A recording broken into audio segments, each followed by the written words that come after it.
wow, we would have never believed this. You can listen to us on our podcast. We're on Spotify. We're on Apple. We're on Google. Go out there and listen to us when you're driving to work, or maybe when you're just sitting at home, or you're on the treadmill at the gym. So we're excited about it. We're glad you're excited about it too. Steve, I think there are more experts in this field than any. I used to think there was more experts. Are we talking TikTok or are we talking for real?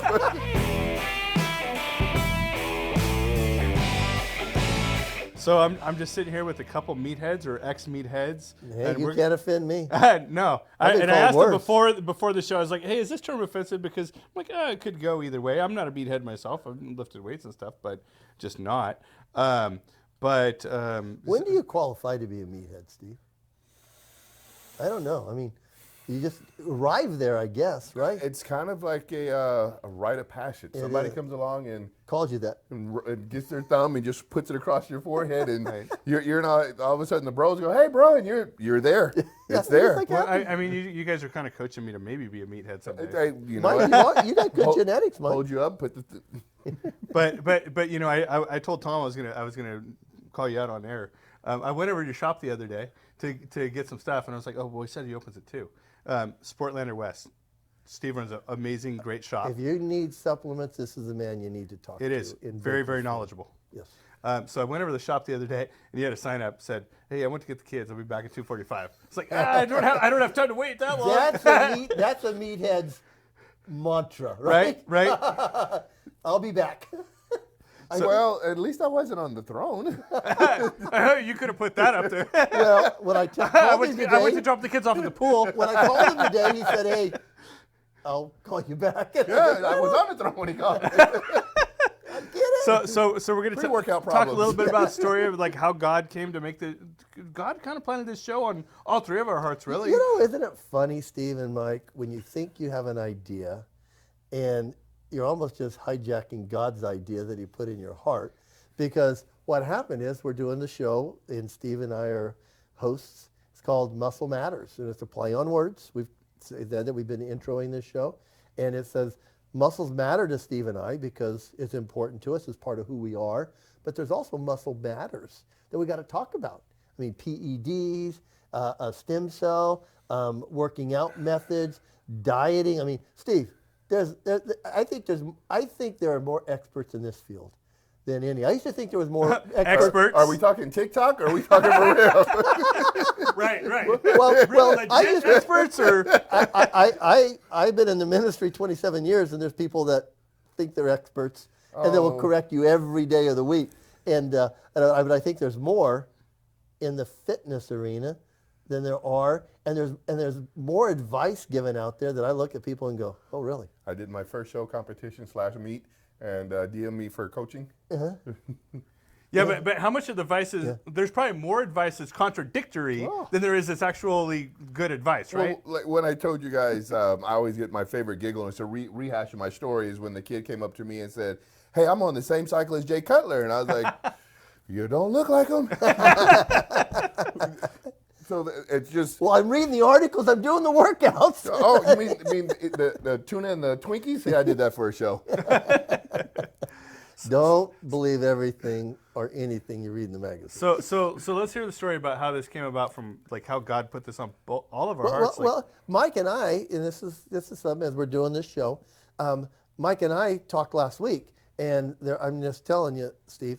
Mike and I've talked about, because you have a great presence on the previous show's lunch break. Yeah. You were a guest, then you were a co-host, and you just are well represented. And you've just got gifts. One of the things that impresses me is that you're a godly man. I mean, it's something that if you go to your Facebook page or you're a friend of yours, absolutely. you're gonna get hit in the face with relevant scripture.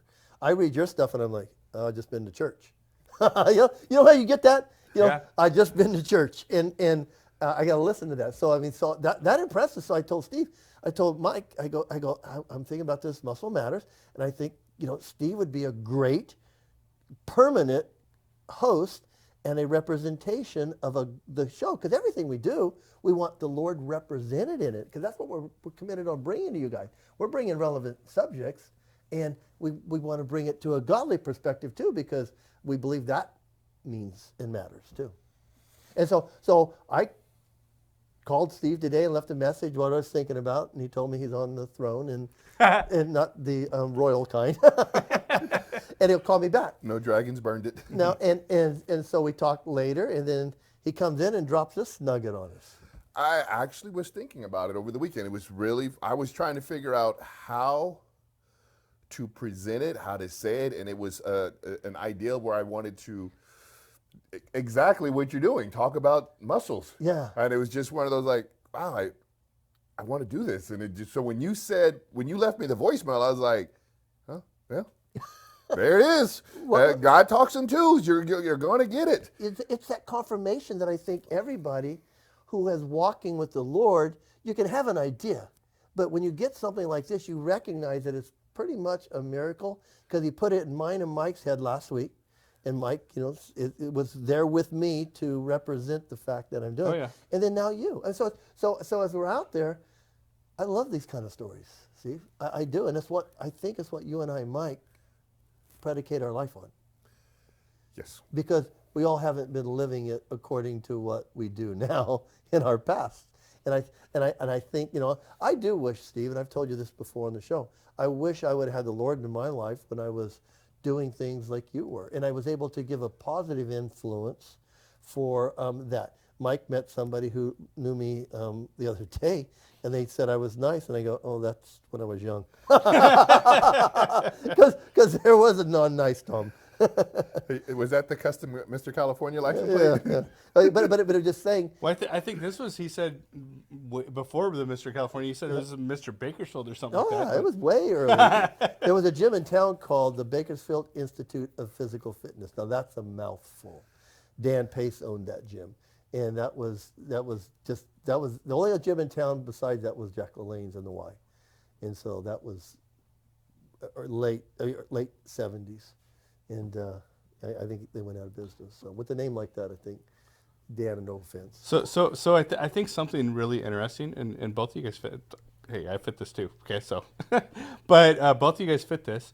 You guys are both meatheads, right? Yep. But you both got a little bit of nerd too. Well, we do because A lot of nerd. Hey, well, I was trying to take it easy on you, Steve. You won't offend me. Because I keep looking over here and I see your Oh, my green pickle shirt. Rick? Yeah, and I don't even know what that is. But I'm thinking of She-Hulk every time I see the green. Yes. I am a huge nerd. Well, I think, and Steve, I think some of the reasons that drove us to Drive Iron is a part of maybe growing out or into that. I mean, because some of the things that you and I will do has to be done with confidence. I saw you this weekend on the Comic Con where you had the Aquaman outfit on. I love that. But I've seen you others. I used to, Mike knows that I love pastel colors. I got pink shirts. I think part of you makes you feel comfortable in your own skin. Yeah, you know what? I get a lot of flack from a lot of my friends because I take back the rainbow. I wear it all. I have no problem with the colors from here to there, everywhere, neon, and it's just, I don't like the whole purpose. The reason I got into lifting weights is I didn't want to be like everybody. That's what I was looking for, Steve. Mm-hmm. That's what I was looking for. You want to be different. Yeah, I will go home and change clothes if we show up wearing the same outfit. I will leave. We're not going to worry about it because you're still representing the larger side of the industry we love.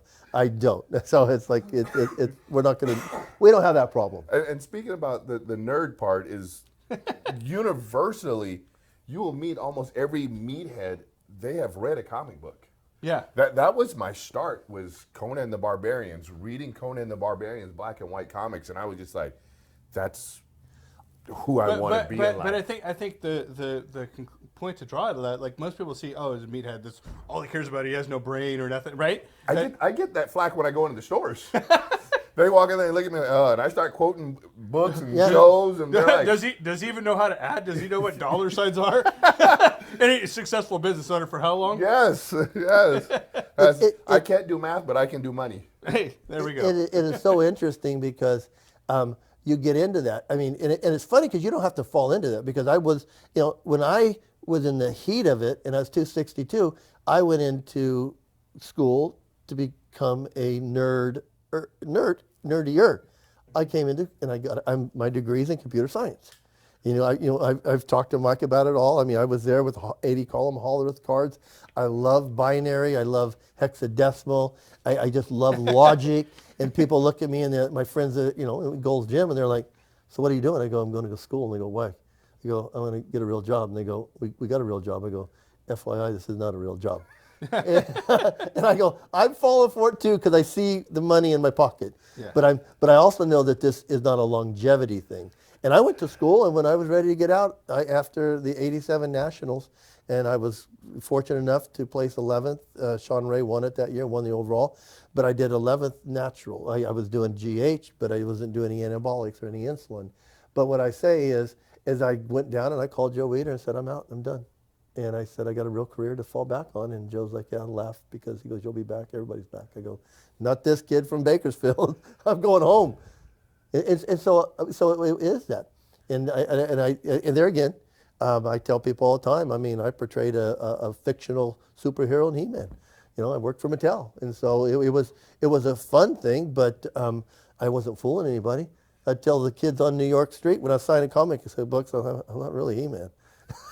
Kid punched me in the stomach. I'm sure he shared that to our audience. Knocked me to the ground and said, "See, Mommy's not He-Man." I could have told you that without you punching me in the stomach. Right. And this girl that She-Ra comes from the Playboy agency. I was like, "Are you okay?" I go, "I will be okay." Eventually. I felt his little knuckle in my backbone. What is universally, every kid sees you and all your glorious muscle and goes, "Oh, I'm going to punch him." Yes, because they want to. I'm going to 7-year-old punch Do you him. get that too? Oh, and kids walk by and they're like, "Oh, it's on." It's just on. My nephew will come flying from over there and just like, "Oh, he's going to catch me." I'm like, "Oh, you're getting too big for this." How old is he? 17? He probably still think I will. At some point, he's going to punch me. I'm going, "Hey, no, that for real, that hurts." I love that. I love that. But athletes, weightlifters, whatever, there's more to them than just that single thing. Yes, there is. And I think that's the point, right? Yes, there is. The smart ones. Yeah. But let's because there's so many, and what you were talking, what Joe said, you'll be back. Yes. Because so many of them believe what's been written, the rented Lamborghini that they're driving, and they're showing up in the video and in the camera, and it's rented. Mm-hmm. They're being told that they're going to have this lifestyle, and Yeah, absolutely. and what I hate, my personal pet peeve with this industry now, and I think it's the destruction of the industry, is the sponsored athlete, but it's the affiliate program. Yeah. With the, I know exactly what you're talking about. when you got sponsored, you actually got a paycheck. I was a Gold Gym athlete, and Boxes upon boxes of stuff. You were like this, first come, first serve, Yeah. make some money. And that still exists, but at the very top, Right. cream. Yes. Cream. When I did it, it started pouring in because when I've shared the story. When I walked into Gold's Gym, they were filming Pumping Iron. Hadn't been released. I didn't know who the guys were, but they were there. They had some pictures. I got one in the set. And as that happened, Pumping Iron came out in '87. 78, and Arnold became famous. But we made money from the sport. And it was hand over fist because people just realized, holy smokes, you can get muscles. We want to be around guys with muscles. And that is a kind of a funny thing because people do want to be around larger than life people. I mean, you probably get that all the time, like I said, with kids and people. And it just something. But as we were there, it was the money was hand over fist. And that's why I told my friends, it's not real. This will stop. And I really didn't think it because I didn't think I was never not going to be popular. I just knew it was going to stop. And then when I started realizing I couldn't continue on, I was like, that's the thing that will stop you. The injuries, just being burnt out. It just... So, but what is the thing that drives people to that point? Like to where they want I think to keep taking the steroids and the PEDs and all this stuff. They're chasing that all the time, right? You see it. You grew up in it. No, I wouldn't put it on the drugs. The drugs are just a byproduct. Uh-huh. It's something that comes from deep down inside. With me, I want it to be the best. Yes. Like I want it to be the best. Bigger, stronger, faster, the whole 9 yards. I want it to be the best. I wanted to be King Kong walking in the room. And it's just an ego-driven sport. The further you go up, the more the ego just walks out because you want to be that person. And Steve, you're never satisfied, right? I mean, you'll see it, and the minute you think you reached a goal, it's like, I got to go farther. My personal, when it comes to this sport, and I hear people say it all the time, and it's just, I don't know, maybe it's just me because of the way I was driven. When they say it's me against me, no, there's somebody gonna get on that stage in a pair of underwear that's gonna stand right next to you, and you're going to be going against them. So if you decided it's you against you, if I'm only competing against me, I've got no reason to get off the couch.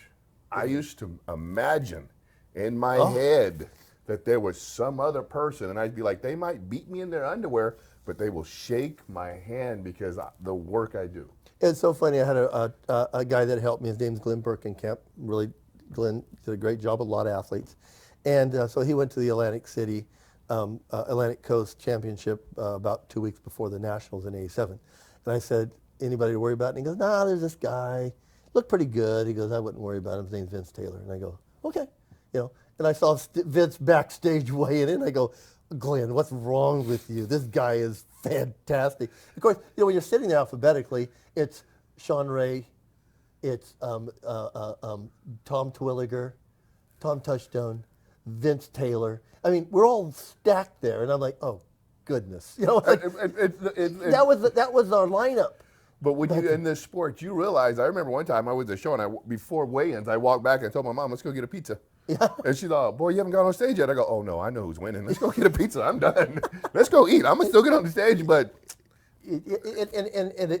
But I agree with you, Steve. There is something in your head that drives you. And I think, too, and this is something, as I'm 64, people will see me, and they'll go, oh, you're still lifting. And I go, well, a lot of my blessing is I lifted heavy when I was young, and it's my genetics.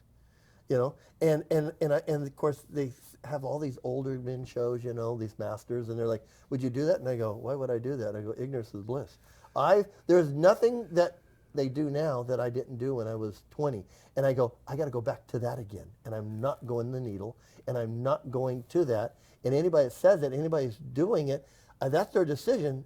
But I'm sitting there with a kidney disease. I'm sitting here with a heart problem. I don't need to get a trophy. A plastic trophy to be in a grave? Yes, I don't need that. So it's just funny. They think that that's sometimes all that you're made of. Oh, you're going to go back to that and do the Masters. I go, what? I can't ever look better than I did. That's where I was going to get ready to go. I get asked that question all the time, Steve, and I'm like, for what? Yeah. You guys celebrate something that I used to rep, and yay! I'm not going to get happy about that. Whatever I put. If I was to do another show, if I was to do another meet, there is nothing about it that would make me go, yay. I'd just be like, oh, that sucked. It goes back to, you start to realize there's, and I'll say this, Mike, more to life. Yeah. There's a purpose to life. And I think for me, I found it in Christ. And I found that security in who I was. And I could still work out, and I could still enjoy what I do. I just can't chase that dream. I read, and it was a book I read, and the samurai buried his sword in the rose bush, and he grew his roses around his sword. So if he ever needed his sword, he had to go through the pain of actually getting to it. So there was a thought of like, well, I like that, Steve. There's a thought of, do I go back to war? Because now I've got to dig through all these rose bushes to get to my sword. So like you said, for us, it was ego. So I've learned to take my ego as the sword and plant it in the rose bush. And go, when I go to reach for the ego, it's like, ow. Yeah, it's not that important. and Steve, can't we translate this into other athletics? Because I know so many. I have a friend named Kenny Rutgers. Kenny played for USC, Garces, and the Packers for 11 years. He's made the Packers Hall of Fame.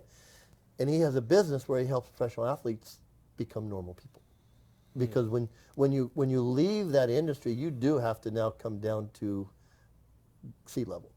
Can we put a link or something for that for anybody watching this? Yeah, we can find Kenny Rutgers' link.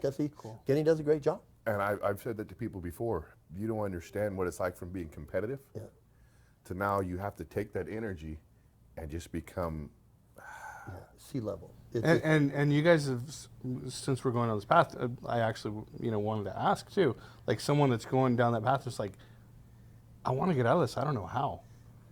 Like, I don't want to bust their bubble. So when people come to me, if they're young, they'll ask me questions, and I'll say, I might be the wrong person for you to ask this to because I'm a little jaded from it, because I've climbed to the top, looked over the mountain, and there's nothing on the other side. And so I can give you that experience, but I know you want to climb the mountain for yourself. Look over, and you can come back and tell me there was nothing on the other side. And so there's a lot of people that are running, and they're saying, oh, you're no has-been. You don't know what we know. And I'm like, yeah, good luck That's with that. amazing how they throw that word around us. Yeah. I've heard it more than once, has been. I'm like, Well, because they want to discredit you. it just means I was something. Yeah. I'm like, I appreciate being a has-been because that means at some point I was something. That shadow is still kind of around. Yeah. So it's like, go ahead and find it out for yourself. But let me tell you the pitfalls along the way, because you can't avoid the pitfalls. I mean, the pitfalls are going to come get you, and there is a point where the helium runs out and the balloon lands on the ground. And that's the person you got to be comfortable with. That's the person that you really need to live your life with, because Steve, when I look in the mirror, it's still not the guy that I grew up with when I was young. You think about how selfish you had to be. Yeah, and that is a false image of yourself. I tell people, as I went through a 10-year marriage, it wasn't her fault.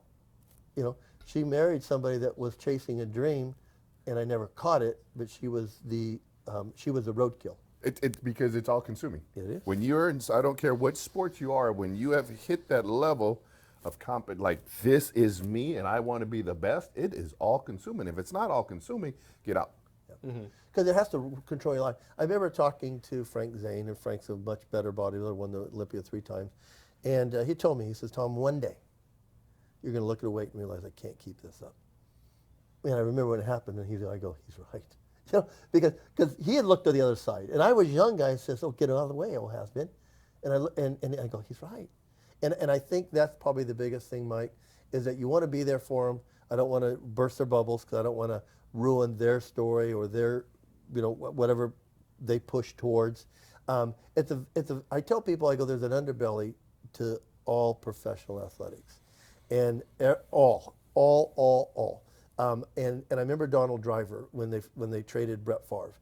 He says, we just found out the Packers are not a family, because they just got rid of our big brother, and I remember that because I'm a Packer fan, and I remember when Donald Driver said that, he says, so I'm it's a business, and as whatever they felt that they deserved or thought there was more of the industry because it was Lambeau Field, Cheesehead, it's like, no, this is the football business. I don't care how good you are. And that's when you find out it's the money tree. Yes. Ronnie Coleman did not lose to Jay Cutler. Just needed a new money tree. Yep. And we could even say Arnold didn't beat Mike.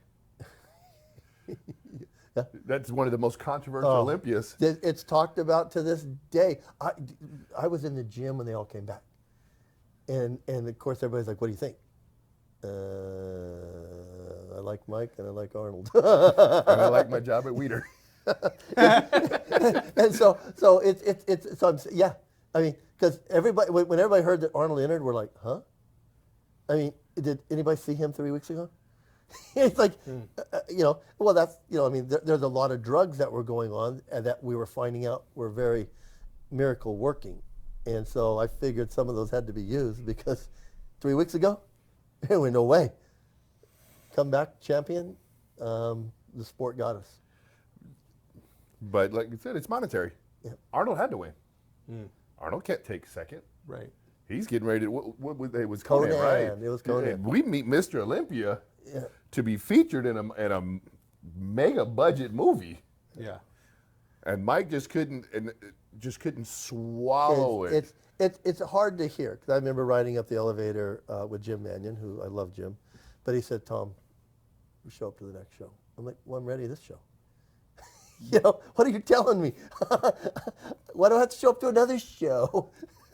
And there again, I mean, I've had my titles taken when the AAU took my titles because I wanted to compete in the NBC. I've been stripped, so you want my yay. Biggest Teamster union ever. I'll say it because I'm no longer involved.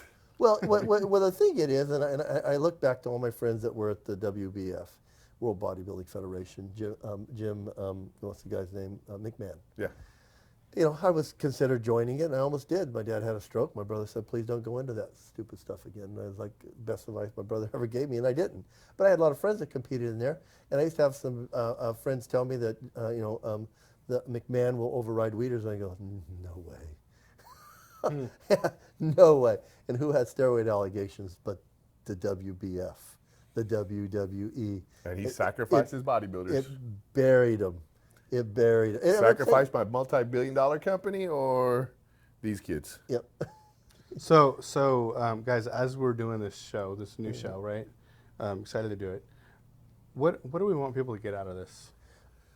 I want people to realize muscles do matter because I think they make you healthier. Yes. Done in the right way. Because I think I'm here, I got the call one day from my doctors, had no idea I had stage 4 kidney disease. And when they told me that, I was like, what? And they said, but Tom, you tried to kill your kidneys. I go, you're right. You're right. I used to have that saying in my head, I want to die with a good-looking corpse. My friend Lyle Zeta, who died and didn't have a good-looking corpse, he used to say that he played for the Raiders. But I'm just saying, there is value to what we do, but there's got to be a point where you're not willing to sacrifice your life. When you're young, you think you are. Now I'm married, got 2 great kids, a married daughter and son-in-law, Danny and Tessa. They're consultants and Taylor on the show. And I want to be there for my grandkids, but the 21 to 27-year-old Tom almost made that impossible. And what was I chasing, Steve? Yes. Iron. I mean, not even that. Plastic. In titles. What does title mean? And that's why, when most of the youngsters come talk to me, I'm like, don't die for a plastic trophy. No. And find out if you are going to be there. Yeah. Well, Steve, how many bodybuilders do you know that really want to trade places with Ronnie Coleman right now? Well, you know what? I believe most of them would. Do you really? Yes. I wouldn't, Steve. Just because of the... We know... He's still King Coleman when he walks in the room. He is, but he's walking on crutches. Those are bad medical decisions. That's another day we'll use that one. It is. But I'm just saying, no. That's where it leads them. I mean, if you want to look like Steve and have big legs and muscles, you're going to have to put some pounds on your back and lift more than your structure is capable of holding, so then you get gear, right? Yeah, and not to mention, I remember being told, enjoy it, young man. Yeah. There's a day. And I'm like, it's like, no, there's a day. The last time I went down with 6 on my back, my quad and my vertebrae went like this. Hey, bro, it's over. Yeah. And it was like, oh. We're not young anymore. It's over. I'll never forget it with my ACL injury. Happened when I was 21. I was squatting, went down, and I felt, I felt that. What was that? Oh, it's just I'll get over it. Next day, I was like, I don't like that. And of course, Stim helped me there. And you can't rub dirt. When you're 20, you can rub dirt on it. Yeah. Rub to 20 to 30, you can rub some dirt on it. Yeah. You back up now, you go to squat again. I tried to squat 4 for whatever reason the other day. I was like, I'm going to rep out 4. And that vertebrae went, no, you're not. It's enjoy. I always tell them, enjoy. Yep. And that youth is something there, and that's why I would tell people, Mike, is that enjoy your youth, but I would say do it, within your sport, but do it right. I mean, I still get tired of it. And there again, I've abused every PED that's out there. And I would say, if you want to use your athletic ability to its extent, and then if you want to go beyond that you need to make some very calculated decisions. And I think, Steve, you talk to people every day who are not backyard mechanics, they're backyard steroid users or PED users, whatever. I will say this. Now, you said you've used every PED imaginable. You got paid. I did. I made money. I made a lot of money. I got a lot of money. Paid. Yeah. Are you getting paid? I used to tell the kids, I go, do you want 17-inch arms to walk around with and be stuck with where I am with stage 4 kidney disease? Yeah. And so you don't want that to happen to me. And there again, Steve, and I think you and I agree on this one. You could say you don't. At the world level, everybody's using something. I don't care what sport it is. It could be that curling thing on the ice, but there's something. Let's just say it like this so people can understand. When there's millions upon millions of dollars involved in the paycheck and on the table getting somebody else paid, my horse is going to run. Yeah. Yeah. Yeah. And we'll leave it there. Yep. My horse is Right. going to run. And it's what brings us to those things. And so that's what I would like, Mike. And Steve, one thing I appreciate about you, Steve, and I've told you on the shows before, and you know, I hope people come in and see you and say, Tom said the only person in town to see Steve. You know, because I tell him that. He won't lie to you. You do. He will not lie to you, but he will tell you the truth. And if you're going to go over the edge, you're going to get a story, but you're not going to get condemnation. You know, it's just. I remember laying in bed thinking I was having heart attacks. Mm-hmm. I get plenty of stories every time I go see Steve. Laying in the bed just thinking I was having heart attacks.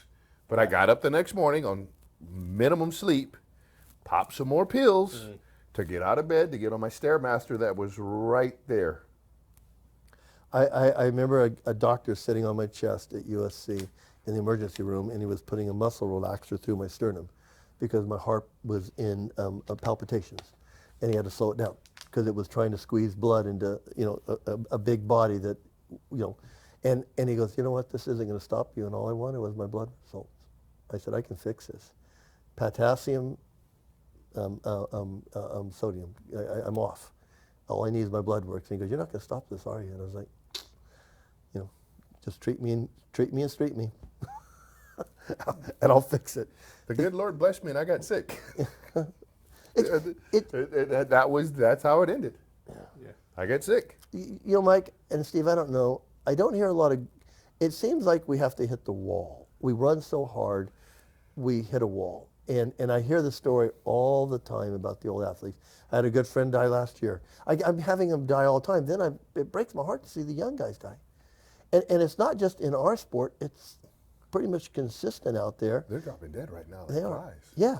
And it breaks my heart because there's a future, there's a hope for these young guys because I believe in the Bible and that's what God promises. Well, it's a matter of running into the wall and recognizing the wall. Yeah.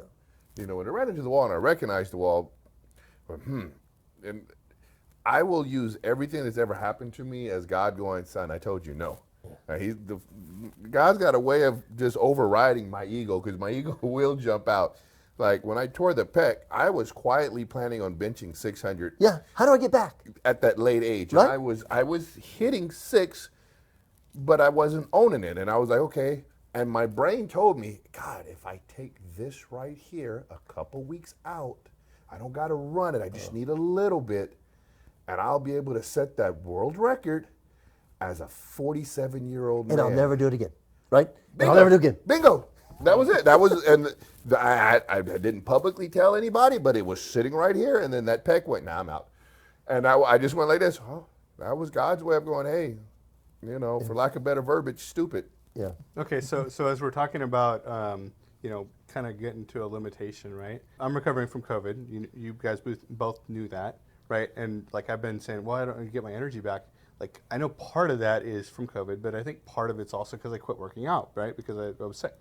So at what point, one, do I go back and start working out? But two, like how do I get started back into it? Well, Mike, I would say, And I know then your Steve answer. can correct you, is I would start back slowly. You know, because you're thinking, I know you, Mike. You're thinking, I'll go back to what I was doing. Is that just me or is that like everybody? It's everybody. Okay. But that's what you tell people, whoa, slow the roll because you aren't where you were, right, Steve? I mean, you add on top of that. When But am I tired because I quit working out too? Yeah. You don't have the endorphins. Yeah. Not to mention the COVID. When I had COVID, it lungs. Yes. It does eat the lungs. But Tom's right. Don't go back thinking, because I remember when I tore my rotator cuff, here I was, this great 23-year-old kid who could bench 500 pounds, and I tore my rotator cuff. So I was at the gym for a year and a half. And once again, God, for whatever reason, likes me a lot. And I go in the gym by myself, and I normally just put a pair of 45s on, just go to town. And I said, I'll put a pair of 25s. I'm just going to put 25s and be safe. And it sat on my chest, and I was like, oh. Well. And that's coming from a guy. See these muscles? Yeah. And it sat right there. And I was like, well, this is embarrassing. Hey, Yeah. But it's true, Mike. I mean, I know you. And if you're out there, I do. I push myself. you know, if you're out there, and this is what I tell people all the time, Steve, and this is, of course, you know, going back a lot of years for me. If you start a workout program and nutrition program, I always tell them start one first. the other will beget the other. If you want to start a workout program, start it, and then a nutritional desire will come along after. If you start eating better, you'll have a desire to start exercising more. And what are you going to do? I mean, Steve, you know what was one of the neatest things I did over the last 3 months is they had that push-up challenge come out. And I accepted it. You know, I thought, hey, I could probably do this. And I'm telling you, Steve, there again, as a 64-year-old guy, I in my head, why do we think we're 21 still? We do. It just is. And so you never stop thinking you're that age. And so I went down, and I figured out in my head, okay, I got to do 71 a day, you know, for a month. And I got 30, and I was like dying. I go, oh my gosh. And so what I said is, okay, I'm gonna go about this, and I'm gonna work my way up. And I got halfway done. I go, I will never reach that. But it was funny how I kept pushing myself, and my wife's like, hey, and I had a couple of doctors, hey, you think you should be doing some push-ups like that because your mitral valve prolapse, and the push-ups probably the worst exercise. I go, I'm going to get this, you know, and I did, but I thought, you know, because I started to my pleasure, started realizing it went from 30 to 35, 35 to 38, 38 to 42, and so it kept going up, and then I started doing them twice a day, because I thought that's going to work better. And I got them. But it was one of those things that I thought, you know, I do it. So then I thought, I'm not going to stop. So I'm still doing them. Because the way everyone thinks is, I'll just stop that. We're wired different. We are. And so I found out something about myself. In that setbacks, I didn't change a lot, but I started catching myself trying to think, okay, how can I solve this without resorting and actually hurting myself more? Don't accept challenges? Well, it's funny because Steve, I don't know if we'll ever do that, because I think there's a hard wiring in us that puts us out there a little more. So now, I try to do push-ups every day, and the other day somebody goes, how many pull-ups you can do? I go, oh, I didn't start there. Exactly. I don't need. I'm like, where do you stop? And I'm just saying. So if you're out there, I think workout should be age appropriate. I see 60-year-olds trying to work like 21-year-olds. I'll see them in the gym going, they've got a young trainer. And that young trainer has got them on the same workout that they're doing, and they're 61. I go, I should take a picture and send it to their trainer, because they're not doing well. And I will say this. We'll take the word age appropriate out because they don't understand what you're saying. There is no elasticity in the muscle. It's gone. Yes. It stretches, and that rubber band just goes, oh, okay, well, there's no snapback. Yeah. Where's the snapback in my rubber band? It's gone. And so I remember some of the crazy thoughts. I'd always bench 5. I'd always squat 5, blah, blah, blah. This was my life. Yes. I'm going to be that way for the rest of my life. Now I'm like, where's the hammer strength? Yes. Yeah. Oh, Steve, machines are. I used to think you just got to go into the free weight room. I just look at it down the road. Oh yeah, used to be in there. I don't even go in there, Steve. The other day I was in the gym, and I was one of those feel-good days. I took 405 off. I got it halfway down, and I went. And I put it back up, and I was with my brother Ed. He goes, "What happened?" I go, "What am I thinking about? Yeah. Why?" A modicum of reasonability goes a long way if you're out there. You just learn, like, I have nothing left to prove. Yeah. I'm doing this because A, I enjoy the way it looks. B, I enjoy the gym, and I'll be a meathead for as long as the good Lord allows me to. I tease my daughter all the time. I say, when my Alzheimer's kicks in, drop me off at the gym. Tell the people at the front desk he's old and he can't remember. Just make sure he uses the plastic weights that we brought so he doesn't hurt himself. He can put a lot on and it looks good. Yeah, just help him out and then leave him roll him back out. So what do we got coming up on future episodes of the show? Well, you know, and I'm excited to do this with you, Steve. I really am.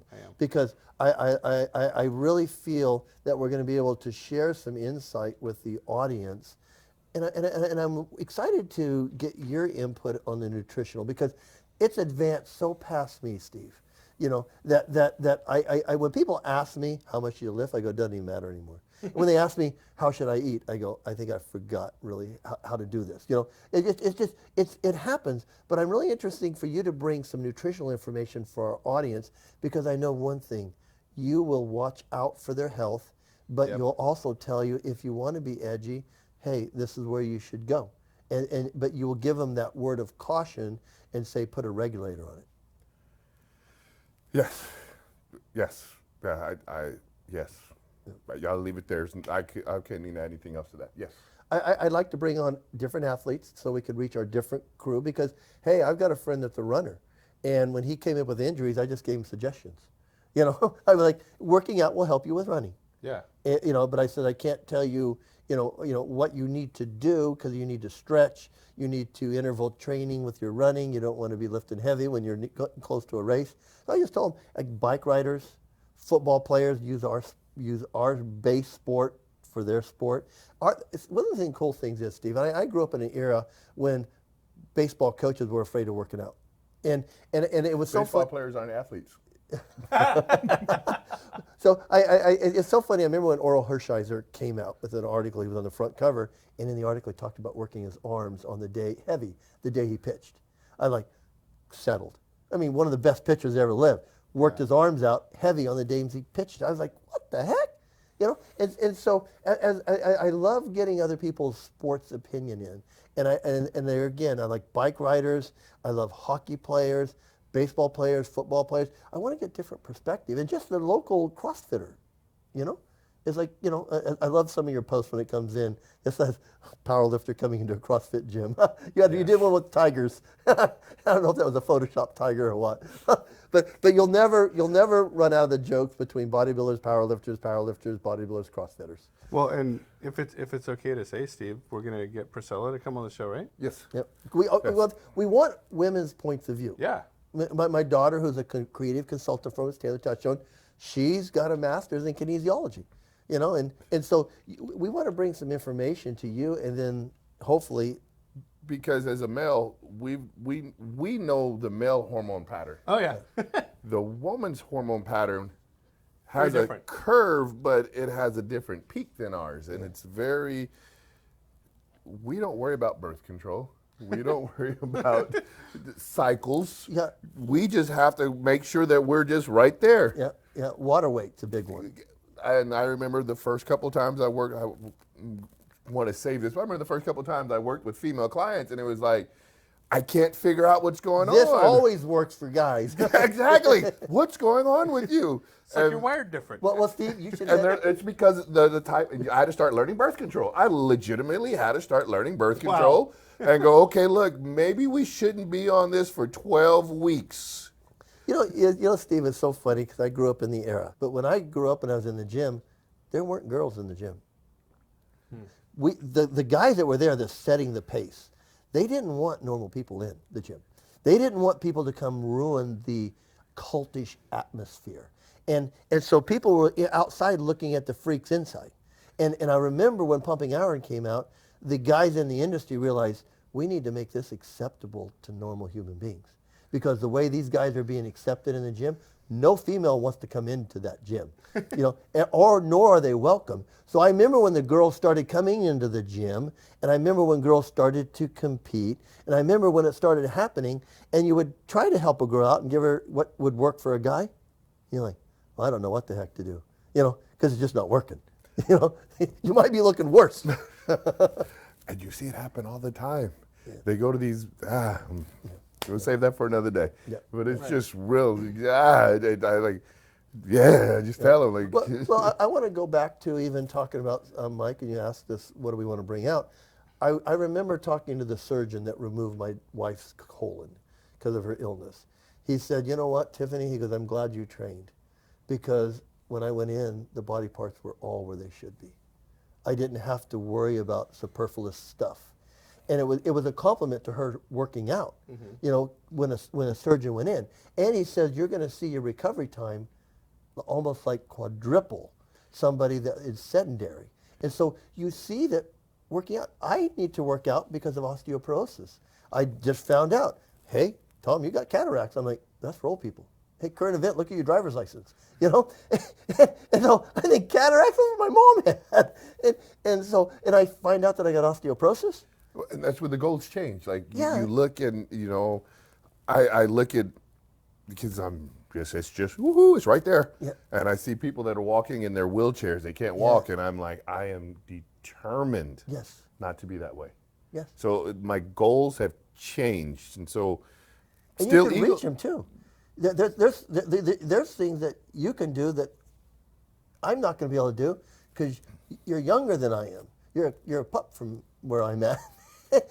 and so you're going to be able to see that. So there's some things that I've done that I tell people, man, you need to keep stretching. Because when you get older, stretching every day doesn't really, it helps. But like you said, my muscles are what they've done. Well, like I'm not getting all you the talk stats. about your kidney disease. I have onsets of kidney disease from the heart medication, Yeah. but nobody told me how to eat. Yeah. I had to go learn Yeah. how to eat to not to bring that disease on. Well, you know, isn't it crazy, Steve? The eating disorders that you and I have from this sport, right? I still eat eggs and rice for breakfast. Isn't it funny? I mean, if you're out there and you can attest to this, I mean, you're probably out there shaking your head, yeah, because you end up with eating disorders, Mike. I was just telling that to a young man today. I said, you will meet every ex-bodybuilder that tried to go somewhere in this sport, and they'll all tell you the one thing they don't miss is being a slave to food. Oh, chewing. You know, I used to have to chew all my food. Nowadays, you could take supplements to help balance that out. I used to get tired of chewing. It Just eating and not being like going for a walk and realizing I need to eat. Being at Disneyland with your family and going, hey, I'll meet you guys in a minute. You can just feel I need to eat. I'm done. I'm done. It's something that normal people, and I'm saying normal people, don't understand. And it's part of the sickness that when you get older, you can't continue to eat 6 meals a day. Because guess what? Your body's just not going to deal with it. It's not going to digest it. And it's a whole thing. It's better for you to eat a lot of fiber instead of protein. I still base it on 22 grams of protein every 2 hours. You don't need that. What am I trying to do? I've learned about probiotics, Yeah. fibers, micronutrition, herbs, Yes. all these things. Like, if I didn't do that much. Yes. So I like to pass that along to the youngsters. Like, hey, the things that I learned Yes. about this thing. Yeah. Yeah. This thing controls That's the very it first all. thing you had me do. You said, I'm not selling you nothing. Go get your stomach right first. It See, but that's controls what I say everything. about Steve. He won't lead you astray. Yeah. You know, and that's why you're going to see a lot about Sportslanders West, because I believe that people are getting too much stuff. Hey, take this and you look like this. Do not believe what you see in the magazines. All the photos are done 2 weeks for shows, 2 weeks after shows. Well, that's what I appreciate about it. Right, Steve? It's like I want to look like that guy in the magazine. He doesn't look like that anymore either. I tell the kids all the time, I'm like, go get fat. Go get fat. No, bro, go get fat. Do you see these guys in the off season? They grow a beard and they wear full. They're fat. Summertime, they're working out in full sweats. Nobody's walking around shredded that's making money because they know it's longevity. Yes. Yeah. I can't stay shredded year round because if I stay shredded year round, that heart disease is coming a lot faster. It's at a full scale sprint, not a slow walk where I can see it. It's like running down a football field on a kickoff return, and I'm the wedge breaker, and I don't turn sideways, and I don't see it. That's what year-round I'm sure I'm shredding not the does. first one to tell you this, Steve, but that's what I appreciate about League. Even though our very first interaction was like you were just, because you could have made like a few $100s off me pretty quick and easy, right? Yeah. I'll spend the money. But you're like, no. I'm not going to make any money off you today. I want you to go do this and this and this, and they were all supplements you didn't even sell. That's this guy. Yeah, Just he'll be say- honest, give you the truth. Yep. But I think out of the show in general, what my desire is that we bring people the truth Yes. and be real. Try to glorify things. We'll show you the good. We'll show you the bad and how to avoid some The of those funniest problems. thing to me about industry when I got behind the curtain, Yeah. when I started working. When you saw the wizard, yes, and the curtain is pulled back. and I used to have like this whole melee of products, and then I found out, no, that one guy makes everything. wait, he makes it all? So I don't need to have 50 different products because they're all coming out of his lab? It's like 10 different brands of the exact same thing. Exactly. When I was in the clothing business industry, in the fitness clothing and the balloon pants in the 80s, all the tennis shoes were coming out of the same manufacturer in South Korea. Every pair of shoes. They just put a different sole in, a different top in. It was. I mean, when you found that out, you're like, oh, doggone it. I thought I was getting something special. That's funny you say that. Is the Shaquille O'Neal? I really like Shaq. His shoe is made in the Nike factory, but it's sold at Walmart.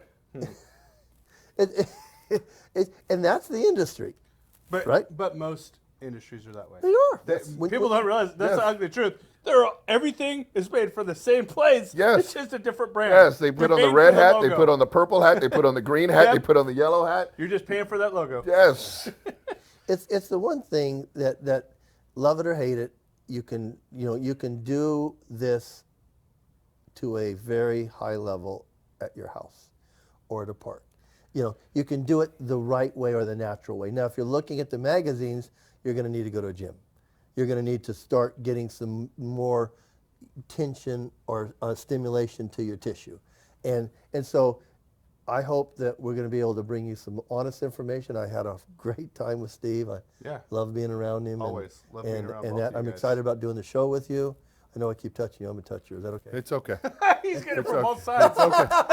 He's like, I didn't quit touching me. you gotta you know you have to remember what it's like to walk around. It's like I laugh because I seldom wear tank tops, and it's funny, when I was under 240 pounds, I lived in a tank top. Once you get your 20-inch arm, you want to be covered up because it's like You're a freak. And people look at you like, They want to touch. hey. Okay. that's not real. Like that, right? It's like, So there's got to be a reason you look that way, because there's always that critic in the room, right?